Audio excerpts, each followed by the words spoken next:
Hay que recordar, y no hay que perder ni mucho menos de vista que ahora mismo tenemos una veintena de casos de coronavirus activos en nuestro país, en hasta 11 comunidades autónomas. Y la gran pregunta, también en el mundo científico, sigue siendo esta: ¿ha perdido o no fuerza el coronavirus en las últimas semanas? Se lo vamos a preguntar a Miguel Pita, que efectivamente es doctor en genética y en biología celular. Doctor, bienvenido, muy buenas noches. Hola, buenas noches. Y además hoy escribe un fenomenal artículo en el diario ABC precisamente bajo ese título: ¿está perdiendo o no fuerza el coronavirus en las últimas semanas? Lo peor, doctor, es que, hombre, no hay una respuesta que nos sirva con toda la certeza del mundo, ni para una de las posibilidades ni para la contraria. Lo que sí que hace usted, por ejemplo, es decir, bueno, podemos comparar cómo se comportan otros virus similares. Y aquí sí que encontramos al menos un pequeño motivo para la esperanza, porque explica usted que efectivamente los virus más virulentos, como sería el coronavirus, suelen sobrevivir menos, ¿no? Sí, efectivamente, lo primero que hay que tener claro es que estamos todavía en medio del problema y es muy difícil saber cosas sobre el virus en directo. Los resultados científicos requieren una metodología compleja, requieren tiempo y requieren comprobaciones. Entonces, si alguien quiere saber si el virus ha perdido hoy virulencia, se tiene que esperar a que se hagan esos experimentos, y ya nunca va a ser hoy cuando lo sepamos. Con lo cual, pues tenemos que fiarnos de modelos y de predicciones que, por supuesto, pueden cambiar. De acuerdo con lo que opinan la mayoría de los expertos, lo esperable en estos momentos sería que no hubiese perdido virulencia, aunque tengamos una falsa sensación, porque vemos que hay menos casos, pero vemos menos casos probablemente por otras razones, por nuestro confinamiento y por las medidas que estamos tomando. No cabe esperar que, quizá el término sería tan pronto, el virus haya perdido virulencia. Simplemente estamos viendo menos casos y llegan a ser debidamente tratados, afortunadamente, los casos menos severos. Doctor, ¿y qué más cosas vamos sabiendo del virus? Hablábamos de un estudio que hemos conocido que dice que afecta mucho a unos y nada a otros porque depende de la genética. ¿Eso qué significa? Bueno, eso es una respuesta también compleja. Estamos teniendo resultados tempranos que apuntan en esa dirección, y es otra cosa también esperable. Normalmente todos los aspectos y en particular las enfermedades afectan de forma distinta a unos individuos y a otros, y a veces también incluso las enfermedades infecciosas, y eso en muchos casos depende de nuestras condiciones físicas, que pueden ser derivadas de la genética o no, y en otras ocasiones directamente derivados de qué variantes genéticas tengamos, de si uno tiene pues determinado grupo sanguíneo o tiene otro, por ejemplo. Esa es una de las cuestiones con las que se especula, ¿no? Hay ya unos resultados que parecen indicar que la gente con el grupo sanguíneo 0 está más protegida que la gente con el grupo sanguíneo A. Y luego hay estudios más recientes que también identifican variantes derivadas de la genética, proteínas que hay en nuestras células, partes de nuestro cuerpo que cómo van a ser lo deciden nuestros genes, que si los tienes de una determinada manera, porque tus genes lo han dicho así, pues puede ser un poquito más propenso a padecerlo de forma extrema, en este caso el coronavirus, que si lo tienes de otra manera, ¿no? Determinado por otras variantes genéticas. Y esto es esperable, y es verdad que ya hay, aparte de los resultados de los grupos sanguíneos, algunos resultados preliminares que parecen indicar que efectivamente pues distintos individuos responderán de distinta manera en función de su genética. Es esperable, digo, porque pasa con tantísimas otras enfermedades. Bueno, todos estos estudios, en caso de confirmarse sus resultados, evidentemente ayudarían mucho a la hora de los tratamientos, incluso aunque haya, o aunque no haya, mejor dicho, un tratamiento específico para el coronavirus. Pero, por supuesto, doctor, todos tenemos la mirada puesta en esa carrera hacia la vacuna. Hoy, por cierto, los chinos han anunciado que van a probar uno de sus proyectos, de los proyectos de vacuna, hay más de un centenar, y que lo van a hacer en su ejército. Eso, en buena medida, supondría que ese proyecto ha pasado ya a fase 3. ¿Usted también tiene la esperanza de que, como tarde, a comienzos del año que viene, ya exista una vacuna?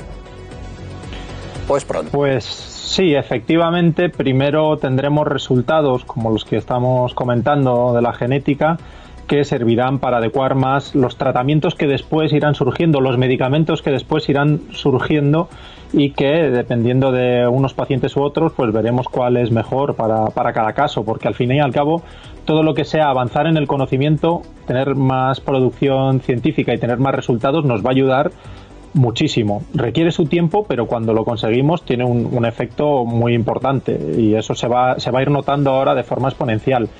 Y sí, yo no soy experto en el tema, me tengo que fiar de lo que dicen otros expertos, pero la gente que sabe mucho de producción de vacunas sí está muy esperanzada con que esta sea la vacuna más rápida de la historia, porque hay mejores medios y desde luego la forma de compartir el conocimiento hoy en día no tiene nada que ver con cómo era hace apenas unas décadas. Y yo sí me fío de esas predicciones de que seguramente tendremos una vacuna bastante fiable y segura para principios del próximo año, porque los que de verdad saben así lo dicen. Pero eso no quiere decir que vaya a ocurrir. Antes hay que tener éxito en los pasos anteriores y de nuevo esto no está garantizado, claro. Doctor, no sé si ha pasado el tiempo que se requiere para poder responder a esto, pero ¿qué se sabe de los efectos secundarios de las personas que han tenido coronavirus? ¿Se sabe si se tiene o también depende de la genética o también depende de cada individuo? Bueno, los efectos secundarios dependen de muchísimos aspectos del individuo. Dependen de cuál haya sido la gravedad de la enfermedad, qué otras enfermedades colaterales se hayan desencadenado, qué otros desajustes se hayan producido en el cuerpo, pero en resumidas cuentas, aparte de que efectivamente necesitaremos más tiempo para saber más, como muy bien apuntabas, yo creo que en resumidas cuentas depende un poco de cuál sea el estado físico del individuo y el impacto de la enfermedad, la gravedad, el alcance que tenga la enfermedad en el individuo. Depende de esas dos variables. Gente más sana, con menos propensión a otro tipo de enfermedades y que ha sufrido una infección menor, se recuperará mejor pues que gente que haya recibido una infección mayor, más duradera y que tuviesen pues alguna otra afección, podría ser pues que tuviesen o diabetes o hipertensión, todos esos factores físicos, algunos de origen genético y otros no, simplemente que los adquirimos a lo largo de nuestra vida, pues todos esos pequeños achaques, por decirlo de alguna manera, pues pueden ser parte de la explicación de por qué se agrava, aparte del grado de infección que se haya tenido, la duración. Al final es una suma de todas estas variables, ¿no? Entonces no hay una fórmula mágica para saber cómo va a ser la recuperación de un individuo, porque cada individuo es una suma de factores muy grande y va a hacer falta mucho más conocimiento para poder tener una predicción más fiable de cómo le va a sentar a cada uno de nosotros en función de cómo sean nuestras condiciones. Una cosa más, doctor, capítulo ahora de consejos, si me lo permite, porque a todos los que saben todo lo que se puede saber del comportamiento de los virus, más de uno totalmente desconocido hasta hace unas semanas, unos meses, como era el coronavirus, a todos los que sabéis, por cierto, muy interesante su libro Un día en la vida de un virus, por aquello del comportamiento de los virus. Si en lugar de un día planteamos un verano en la vida de una humanidad conviviendo con un virus, ¿qué hacemos? ¿Podemos plantear unas vacaciones más o menos similares a las del año que viene, o sea, las del año pasado, mejor dicho, y ojalá que las del año que viene? ¿Tomamos todas las prevenciones y alguna más, incluso quedarnos en casa? ¿Cómo lo planteamos, doctor?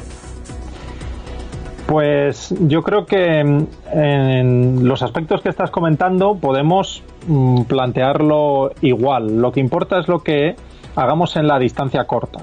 Estemos donde estemos, hagamos lo que hagamos, sea en casa o en nuestra ciudad, o sea saliendo de nuestra ciudad y yendo a otro país, lo que no hay que olvidar es que la pandemia persiste, desafortunadamente. Todavía no tenemos medicamentos, por suerte no tenemos ya saturados los sistemas sanitarios y todavía no tenemos vacuna. Entonces, estemos donde estemos, no nos debemos olvidar de que es todavía una amenaza, pero podemos ir a cualquier sitio si mantenemos la higiene, la distancia de seguridad, el uso de mascarilla. Es decir, tenemos ahora la oportunidad de hacer una vida bastante normal, pero debemos no olvidarnos de que es responsabilidad nuestra el que no haya rebrotes. Es verdad que los sistemas de salud están ejerciendo una vigilancia, de modo que ahora si hay un rebrote tienden a aislarlo más rápido, pueden manejar mejor la información, advertir de los problemas, pero al final los que tenemos que tener cuidado somos nosotros, estemos aquí o estemos yendo a nuestro lugar de veraneo en la playa, en la montaña o donde sea, o en un aeropuerto. Si el virus no salta de mi cuerpo al del de al lado, lo estaremos haciendo bien. Y con eso sería suficiente. Y para eso me va a ayudar la mascarilla, me va a ayudar estar atento, me va a ayudar estar lejos y me va a ayudar lavarme. Pues gracias, doctor, gracias por su tiempo, gracias por explicarlo tan bien y ser tan didáctico. Por cierto, también en ese gran artículo que hoy firma en el diario ABC y ese libro, el título también ya es que es muy atrayente, Un día en la vida de un virus. Miguel Pita, doctor en genética y biología celular, un fuerte abrazo.